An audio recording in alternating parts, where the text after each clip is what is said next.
Well, cheers to loving this country and knowing that full faith will lead us to be the number ones. To Christ. To Christ! Right, baby. Jesus Christ. I'm sorry, I couldn't.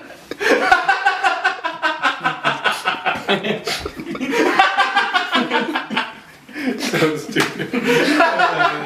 Oh my god. I hope I didn't laugh too soon at that.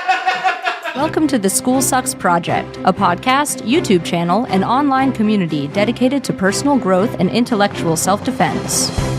We promote learning alternatives, home education, critical thinking, peaceful parenting, organization and productivity, and better communication strategies. Please remember to visit schoolsucksproject.com to get comprehensive show notes, relevant links, Or to just leave comments. follow us on Twitter at School Sucks Show, subscribe to our YouTube channel, username School Sucks Podcast, and get involved in our Facebook group. Just search for School Sucks Project.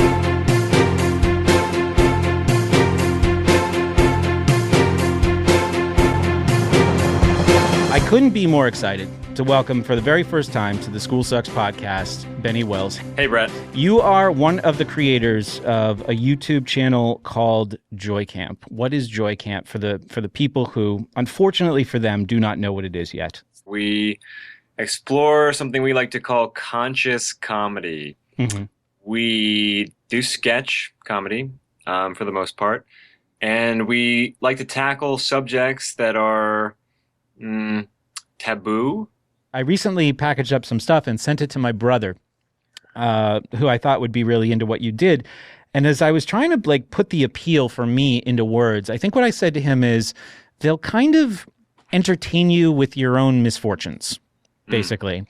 And there's this, one of the themes that I wanted to explore with you is humor versus some very, very serious subject matter. And then some subject matter that some people take seriously, but you guys certainly don't, like reptiles. And we'll get into that too. Yeah. But I started thinking about the power of humor and how it opens doors. And I'm sure this is something that you guys have explored in the past in interviews. There's a quote, an Oscar Wilde quote, paraphrasing it, but it's if you want to tell people the truth, you have to make them laugh or they'll kill you. Otherwise, they'll kill you. Yeah, we have that on our channel. That's our favorite quote. Oh, nice. Well, perfect. And even when you're doing more comical treatments, you're planting seeds. Yep. And you're encouraging people, I think, to access deeper thoughts and considerations. And I think a lot of us, a lot of people in my audience, communication is a theme that we explore on my show. We've done whole series about, optimizing communication strategies and exploring what the best way is to, communicate some very, very volatile ideas. And, there's some approaches that I've been really in favor of and then moved away from, but we've all failed at the serious interventions. A problem that's kind of embodied by a conspiracy guy, your character on your channel, where we're really trying to confront people in that way, shame on you for not knowing this. Yep. Right? Do you guys know what makes vanilla taste like vanilla? I'm gonna just go with vanilla bean. Beaver anal gland juice.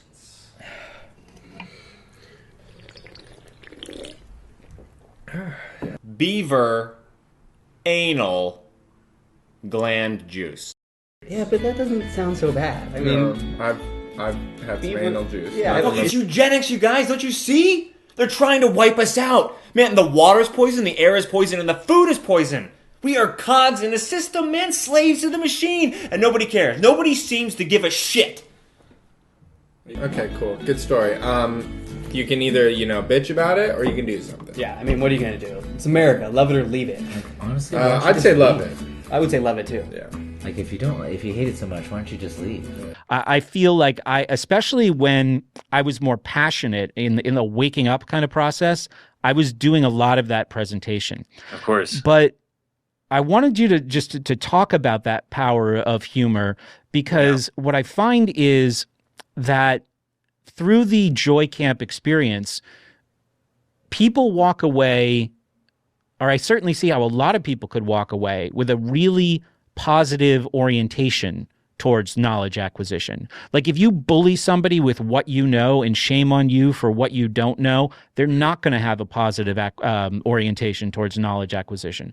But humor, I think, gives that to them. So when you guys are in the process of creation, how does that play into it? Is that like always something that's front and center in what you're doing? Kevin and I we were both like conspiracy guy. I mean, that's like you said. I mean, waking up, you kind of go through that phase where when you stumble upon information that's, important information, you want to let everyone know, like, oh my God, like stop what you're doing. Like you've been lied to. This is information. This is important information and you need to know it. And then when you're met with resistance, it's like, what, you don't want to know about this? So having to harness that communication. So Kevin and I, we're going through that together, that sort of simultaneous waking up and also that simultaneous frustration of how to communicate with people and also wanting to participate. So one of the messages always is like, you got to go out and do something now. Okay, now that you're awake, it's your job to like, you have a responsibility. But we didn't know what to do. And meanwhile, we're funny guys and we like having a good time. We were regular guys. Good sense of humor. We would constantly laugh at how absurd this stuff would get. Mm-hmm. We would laugh to ourselves like how ridiculous it can get. When you really go down rabbit holes and you start uncovering things like ideas about, reptilian overlords who pose as politicians. I mean, it gets ridiculous. Mm-hmm. So you end up laughing about it. And then we finally were like, oh my gosh, if we marry these two things, like a sort of an activist approach with a sense of humor about it, showing just how, silly all of this is. It really made sense.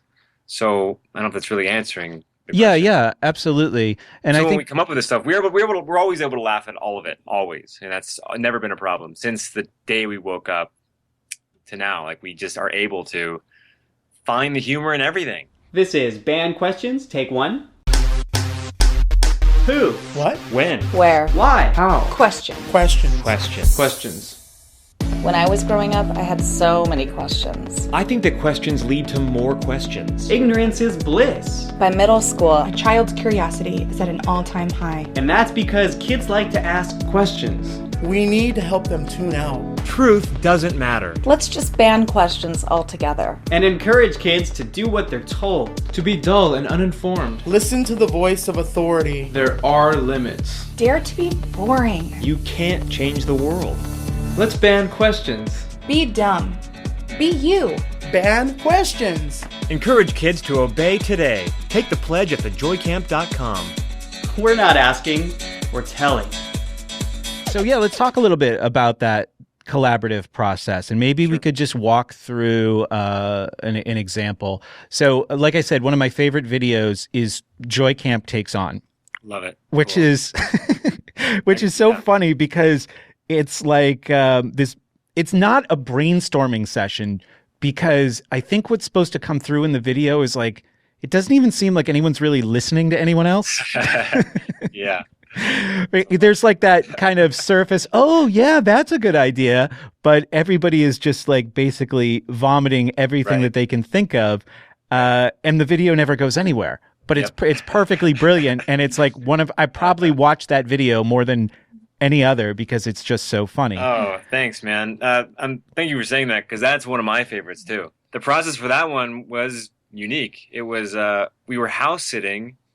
The three of us were house sitting up in a house in Oakland, and it was a really cool house. Yeah, so yeah. Sitting around, and whenever Kevin, Tony, and I are together, because Tony, like I said, he lives in the Bay Area. Kevin and I were roommates for 6 years, and now he lives 5 minutes away. But so we see each other all the time. But whenever we meet up with Tony, we always collaborate. We always make a video. So we had this house, and we were like, man, we want to use this house some way, but we didn't have an idea to film.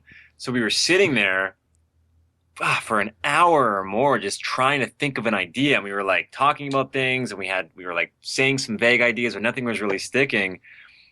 And then I don't know, I was inspired, and I thought, okay, well, what if the idea is us sitting around trying to figure out what the next video is going to be? And then from there we thought, okay, what if it's just like one word at a time, and we can list off like every single conspiratorial topic that we can think of and make that the video. So we're making a video about nothing, but we're actually commenting on everything. So we thought we'd use the house. We basically just went to every room of this house and said everything. And in the actual video, I mean, the final product on the channel is like 3 minutes, but there's like an 8-minute version of that video where we say 3 times as many things that ended up in the final cut. We went through everything. So guys, what should our next video be about? The apocalypse. Ooh. The apocalypse in programming. The Mayan apocalypse? Mayan apocalypse. HPV? What about human sacrifices? Human sacrifices. Like the Bohemian Grove? Bohemian Grove. Okay. Eugenics. Eugenics. Ooh, Freemasons. that's pyramids. Pyramids. Pyramids. Monarchy. The Sphinx. The pyramids in China. Ooh. Yeah, right. That's a twist. Sacred geometry. Sinkholes. The Unabomber. Boston bombing. World Trade Center bombing. Pentagon missile. 32 million homeless people in America. Prince William the Zion King.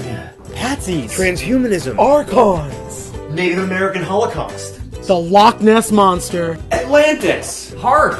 Esoteric science. The Illuminati. Vaccinations. HIV. Zach Braff's Kickstarter. The Denver Airport. Michael Hastings. Crop circles. Project Bluebeam. James Holmes. Guantanamo? Genocide. Obelisk. Sacrifices. Heath Ledger. Brittany Murphy.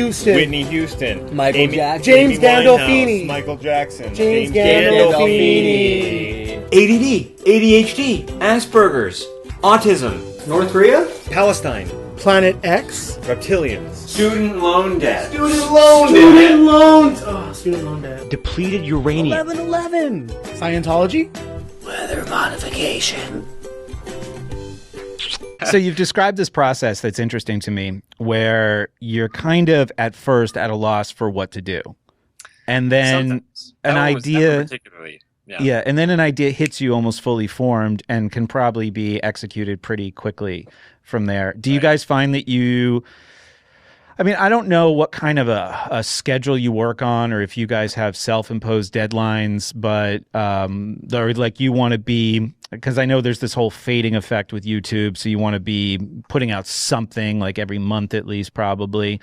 Have you ever like struggled in the genesis of an idea process, and how have you gotten through that? I don't know. When we have an idea, like the one that you have the picture of right there, Flat Earth Conspiracy Guy, we knew we wanted to do a Flat Earth video. We were like, okay, we have to do Flat Earth. This is like the hottest topic in alternative media. And everyone kept saying it to us. They're like, you guys need to do Flat Earth, Flat Earth, Flat Earth. And we're like, all right.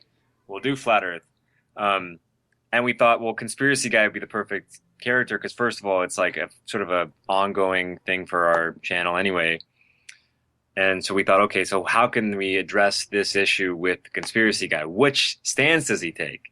Because in the Flat Earth movement, there are those who say the Earth is flat, end of story, everyone else is wrong, or they're a shill, or whatever. And then there's like the other people who are saying, well, actually, wait a minute, you people who are buying into this are actually taking the bait because it's actually just Quintel You're being manipulated, you're being led astray. It's this is dividing the community. So those are both like conspiratorial, outlooks. So we didn't want to pigeonhole ourselves in one way or the other. Because also we're not trying to preach on our viewpoint on it. Mm-hmm. We're not trying to tell you how we feel about Flat Earth, but it is an issue that is popular. So we decided to do both. So the Conspiracy Guy is basically suggesting like, hey, there's these certain things that, depending on how much you want to read into it, could suggest that the Earth is flat. And then sort of doing a 180 at the end saying, what? But also there's a chance that this is all just, psyop. Yeah. See, to throw it all in there. Yeah. The video surprised me because I had come to, I didn't put a tremendous amount of thought into it, to be honest, but Conspiracy Guy was kind of like a voice of reason in the beer video and then in the New Age video. Conspiracy Guy is the one saying, hey, idiots, wake up, and actually here is a time where you maybe should wake up. Yeah, I was surprised that he would take the flat Earth stance. So there was, like you said, a fair process of deliberation about where should he actually come down on this issue. We really worked hard on that, like figuring out how to, you know, incorporate all aspects of the conspiracy around flat Earth. Mm-hmm. How do you guys push through creative differences? Because when you're dealing with one of these subjects, I mean, I think that would be a perfect example. Two people might have very, very different opinions about how something should go down.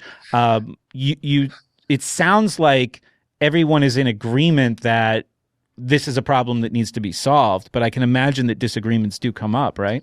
Yeah, sometimes. I mean, that's just a testament to our friendship, to be honest. I mean, we work with each other so well. I mean, Kevin and I have known each other now, oh gosh, I can't even remember, 13 years maybe. Mm-hmm. And we lived together for, I think, 8 out of those years. Mm-hmm.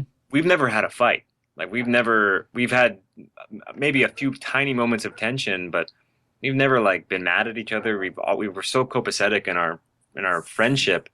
So those moments that come up when we do disagree on something or have a different idea of how something should go down, we have so much respect for each other that we will hear the other ones out. And usually those moments where we don't see eye to eye will end up being the best moments of whatever we're working on, because we find a way to take that idea and this idea and find a better idea that's different from both of them. Does that make sense? Yeah. So if he's here and I'm here, we'll find a way to, boom, end up here. And it's usually, like I said, much stronger than either one of us had in mind. Or we'll do something like we'll film something both ways and see what works better. It's learning time.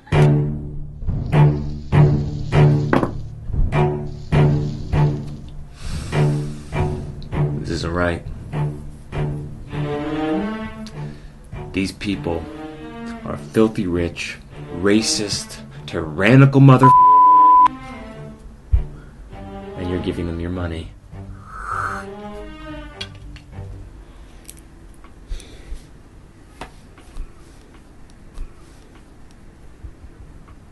I found this. It's not mine. How did you get this? It's not my movie! How many times have you seen this? One, What is there to like about these people? that she's a princess. All I like is that they're princesses. I'm also really interested in going behind the scenes of your production process. So I thought, because that's probably very varied, you're dealing with different people, different locations, different stories. If I gave you one specific video that I was particularly fascinated by, and maybe we could go behind the scenes of that. Sure. There's actually 2 of them, and it is one of the videos that I share most frequently, or when I am doing the party winding down, everyone goes to YouTube, have you heard of Joy Camp move? This is one of the ones that I show first, and it's Princess Intervention. So I'm very, very interested in how this video, from conception to finished product, let's start with where the idea came from and how basically a script or a format was created. So anyway, that was one of our first 6 videos. So we filmed that before we launched Joy Camp. So we still had no idea what the reception was going to be like or what was going to happen. It was one of the original 6. And that started, the idea from that came from a rant that I had. I mean, I was sitting around with Kevin and his little brother, Michael, and we were smoking pot and just having fun. And Kevin, both of their older brother, John, has 3 daughters, and they are obsessed with Disney. The whole family is obsessed with Disney, obsessed. And Rebecca, the girl who's in the video, has all the princess dresses. I mean, they go to Disneyland all the time, obsessed with Disney, sickeningly obsessed with Disney. Sure, yeah. And she's just obsessed with Disney princesses. And Michael was telling some story about it, and it was just really irritating me. And I started going on this rant about how absurd princess culture is, because there's no such thing as an American princess. Like, all it's doing is setting these girls up for disappointment, and how wrong that was. and they were both laughing as I was going on like this tirade about just the absurdity of the princess culture. And as they were laughing, I thought, okay, well, this is something worth noting. Like, this is funny. Like, I'm on a roll. What can we do with this? And so from there, we had the idea of actually using the inspiration for the rant, Rebecca, their niece, and actually having this like talk where I'm talking exactly like I was talking to them, but to her about it. Mm-hmm. And they called up their sister-in-law, her mom, Elizabeth, and asked if she'd be okay with that. And she said yes, without even hesitating, and even asked like which dress should she wear, which was, perfect. So we had her over. She came over, and she was very shy on camera, very shy. She's a very precocious girl, but she was very shy. And I had a loose idea of what I wanted to say, but it wasn't like a real dialogue-driven script because we didn't want to give her dialogue. So that was all ad-libbed, what she said in the video? It was all ad-libbed, and then my reactions to her were all ad-libbed. But everything I said to her, I mean, that was really what I was saying. Like, there was no... She was actually in the room. Like, all the stuff I said was directly to her, and she was responding. And as she warmed up, she was, like, really questioning what I was saying, and I would say something, and she'd respond with, like, well, I like Disney, What else is she going to say, I guess? I'd say something. She's like, well, I like princesses. But that video, the first one, the only part that was scripted was the opening bit. Like, there's the opening when I say, we need to talk, da-da-da-da, da-da-da-da. That's all scripted, and then once it cuts to her, that was all improvised, the whole thing. And it was what you saw was like expert editing because Kevin was taking stuff from all over the conversation we were having and like condensing it into a very sort of cohesive package. How much raw footage did you have? Oh my gosh, a lot for that one. I mean, back then also, like, we weren't as tight as a group. I mean, that was the beginning of this all. So a lot of the stuff in the beginning of Joy Camp didn't have scripts. We were just really riffing. So that was really loose. I had bullet points. I knew things I could say. I had things in my back pocket like I could bring out there, like Princess Diana and talking about Snow White and how she was friends with dwarves, and like I had like my bag of tricks, but it all had to come out fluidly. But for the second one, which you saw first, the relapse, that was part of a bigger project that we submitted to one of the Alex Jones film contests that he had. But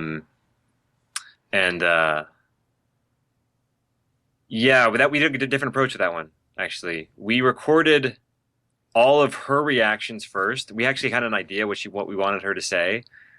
And so the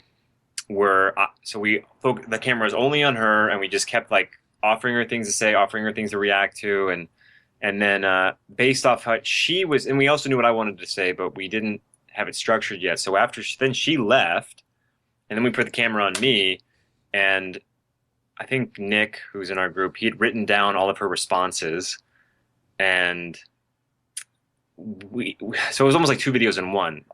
She wasn't in the room when I'm talking. So we see in relapse, it's me just talking to nobody.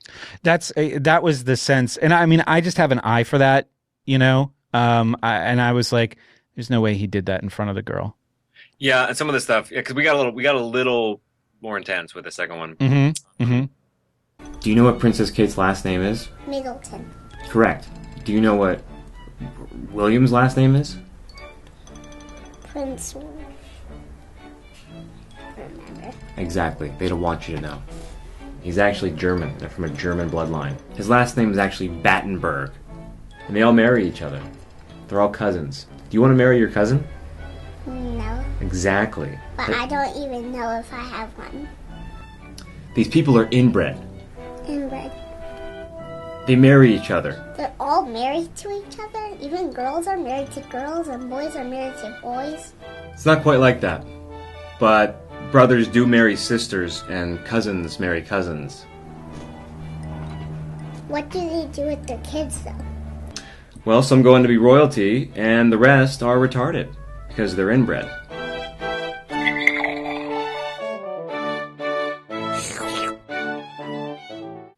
But when she was reacting, she was really reacting to the actual lines that I was saying, like talking about the groom of the stool and all that stuff. She was those are Right. such honest reactions from her that were genuine because I was really saying it. But then when the camera was on me, it was, I was just pretending like she was there and we using what she had said and like remembering it and having to respond. And yeah, that's how that one was made.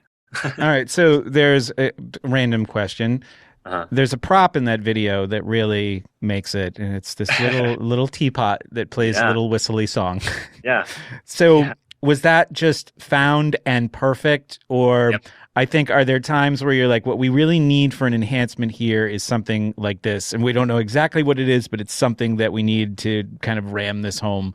But the teapot was just happened to be sitting there, and that was more luck than anything. Yeah, she brought it. Boy, yeah, we didn't. That wasn't our idea. She brought it, and then as soon as one of us hit the button, we're like, okay, we're gonna use this somehow. So we just put it in the scene. But yeah, that we didn't.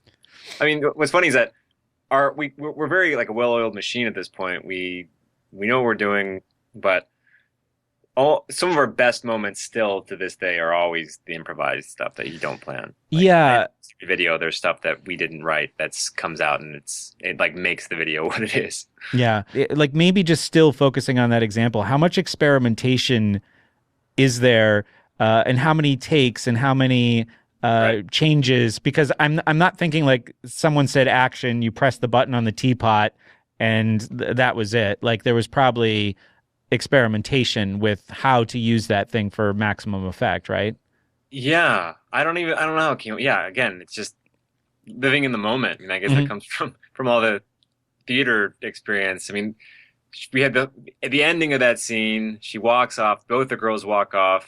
I'm left there by myself, and no one said cut. So the camera's still holding on me. So I'm thinking, well, I can't just sit here and do nothing. So I looked at the teapot and, took a swig out of it. It just happened in the moment, and we ended up using it. Interesting. Just totally in the moment. I think a lot of people have this creative impulse and they try to channel it in the wrong direction. They see somebody that impresses them and then they think that's the route for them. Correct. So I have to say that as podcasts go, I've been running a fairly successful one that I'm really proud of for over 6 years now. Yeah. And but definitely one of the more fluid conversations I've had in an interview. Yeah. Oh, sweet. Doing Terrific. Great work, man. You're doing great. Thank you. But the genesis for the idea that generated like the first 20 episodes of the show that got me off and running, I wrote it as a documentary film treatment, and I remember talking about education with it's more distant relative of mine. He was a television producer, and we were talking about education, and I, told him about my experience. I was still working in the schools at the time. We really, really connected on what the problems were. So I wrote him this very like 3-page, very libertarian, even maybe like anarchist treatment of schooling versus education. Wasn't nearly as fully formed as what I would write today. But I brought it to him thinking he was just going to be like, thank you, this is magnificent. Let's get some money and get to work on this. Yeah. And he was like, yeah, this is probably over most people's heads. And how are you familiar with Michael Moore? Have you seen his movies? You should maybe watch more of his movies and watch what he does. And I was like, all right, fuck you. And I think that was the last time I talked to him. But that was maybe 2006. So I was, working at the time, like tutoring rich kids in Boston, Massachusetts, and in the surrounding area, and really immersing myself in like the ideas of John Taylor Gatto, who I stumbled across in my career completely accidentally more than once. Interesting story. If I just hadn't had podcasting fall into my lap, thanks to people like Richard Grove or Free Talk Live, I could have, abandoned that idea with a lot of frustration, with a lot of self-defeat, and having a lot of really powerful ideas presented in what I thought was like a unique and entertaining way, go nowhere. Because I said it's going to be this way, and maybe it can be that way in the future. This is certainly a nice running start into using a different medium to express these ideas. But if I had just settled that, look, it has to be documentary film. I was so naive. I thought I could make this into like an Academy Award-winning documentary film. I was very naive about the politics of Hollywood at the time.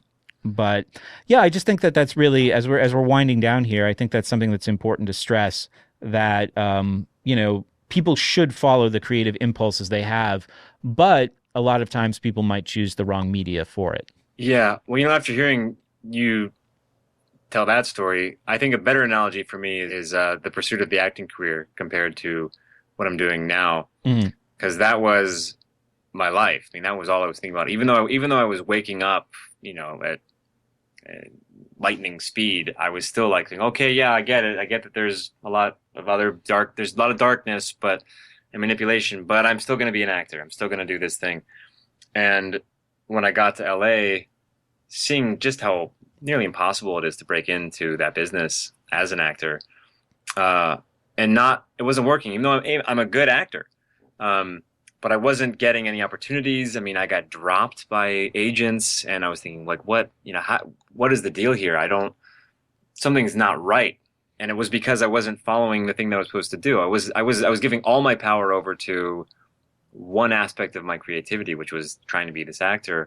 And as soon as I let that go and focus solely on, trusting my own voice and my own thing, like Joy Camp isn't just acting; it's a whole thing, right? It's a whole presentation. It's incorporating so many different elements, and so letting go of that one thing that I was trying so hard at. I was trying so hard to be a successful actor, and I was just grinding myself into the ground and banging on doors that weren't opening. And that doesn't happen for everybody, but some people, the doors open and they weren't opening for me. So I, more or less got myself in alignment with my own truth, and that's when my life started making more sense, really started making more sense.